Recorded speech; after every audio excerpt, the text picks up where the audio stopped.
চাওক এইটো এটা সম্পূৰ্ণ ভুৱা নিউজ ওলাইছে, ফেক নিউজ। এনেকুৱা নিউজ কৰাৰ আগতে এবাৰ মানে কনফাৰ্মেশ্যন ল'ব লাগে আৰু আহি আমাৰ ঘৰখন তদন্ত কৰি চাব লাগে, যে এনকুৱাৰী কৰি চাওক ইয়াত কিবা ফিংগাৰপ্ৰিণ্ট পাব পাৰে, চেক কৰি চাওক যদি ইয়াত থাকিছে। আৰু আমি সম্পূৰ্ণ গাঁৱত বসবাস কৰোঁ আৰু ইঘৰৰ মানুহ সিঘৰলৈ অহা যোৱা হৈ থাকে, গতিকে ওচৰৰ মানুহ আছেহি, আপোনালোকে দেখিছে এতিয়া কি কৈছে। চ' সেইটো কাৰণে এইটো এটা সম্পূৰ্ণ ভুৱা নিউজ ওলাইছে। তাৰ্কিকৰ চুমিৰ লগত মোক তেনেকুৱা ধৰণৰ কোনো সম্পৰ্ক নাই।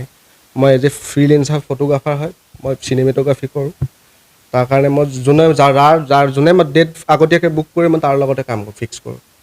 আৰু চবেই মাতে, তাৰ্কিকেও তেনেকৈ ৱেডিঙৰ কাৰণে মাতে, ভিডিঅ' কৰিবৰ কাৰণে যাওঁ, কাম ডাইৰেক্ট ৱেডিঙত যাওঁ আৰু মই ৱেডিং কৰি গুচি আহোঁ। আৰু আজিলৈ তাৰ্কিকৰ লগত চিনা পৰিচয় মানে তাৰ্কিকক প্ৰথম মোক ৱেডিঙত কাম কৰিবলৈ মাতিছে। তাৰ্কিকৰ লগত মই লকডাউনৰ পিছৰ পৰাই কাম কৰিছিলোঁ। তাৰ্কিকৰ লগত মই 5-6খন ৱেডিং কৰিছোঁ।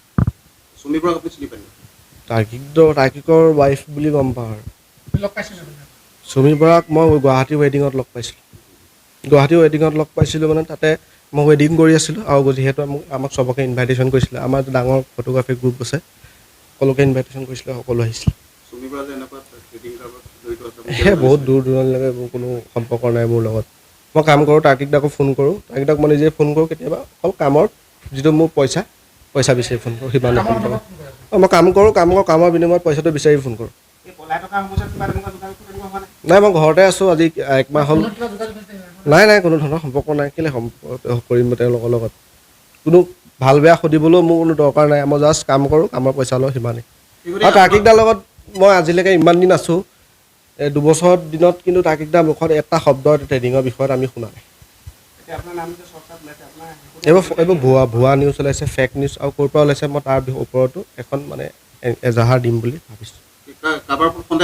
সন্দেহ কাৰো ওপৰত নাই, প্ৰথমতে চাই লওঁ, আৰক্ষীয়ে তাক হেৰি কৰিব, কাৰ ওপৰত কোনে এনেকুৱা ফেক নিউজ উলিয়াইছে। নাই কৰা। আৰু নিউজততো ওলাইছে আৰক্ষীয়ে আমাৰ ঘৰত তদন্ত চলাইছে, অভিযান চলাইছে বুলি, এনেকুৱা ভুৱা নিউজ ওলাইছে। আপোনালোক আছে এতিয়া, আজি 1 ঘণ্টা সময় হ'ল, ইয়াত কোনোবা আৰক্ষী অহা দেখিছে আপোনালোক?